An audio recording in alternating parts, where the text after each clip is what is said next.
Hi hello, ನಿಮ್ಗೊಂದು ಪ್ರಶ್ನೆ ಕೇಳ್ತೀನಿ ನಾನು. ನೈಟ್ ಟೈಮಲ್ಲಿ ನೀವು ಒಬ್ಬರೇ ಹೋಗ್ತಿರುವಾಗ ಎರಡು ನಾಯಿ ಬಂದರೆ ಹೆದರ್ತೀರಾ, ಇಲ್ಲ ಎರಡು ಅನ್ನೋನ್ ಪರ್ಸನ್ ಬಂದರೆ ಎತ್ಕೊಳ್ತೀರಾ?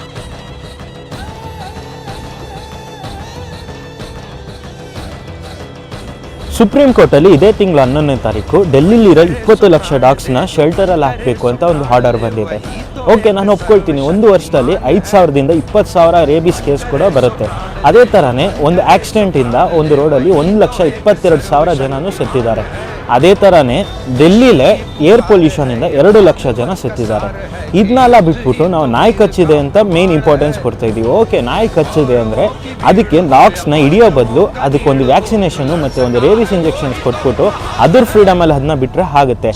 ಮನುಷ್ಯರಿಗೂ ಮುಂಚೆ ಬಂದಿರೋ ಅನಿಮಲ್ಸ್ಗೆ ನಾವು ರೂಲ್ಸ್ ಆಗೋಷ್ಟು ಆಗ್ಬಿಟ್ಟಿದ್ದೀವಿ. ಇದೇನಾ ಕಣ್ರಿ ನಮ್ಮ ಹ್ಯುಮ್ಯಾನಿಟಿ?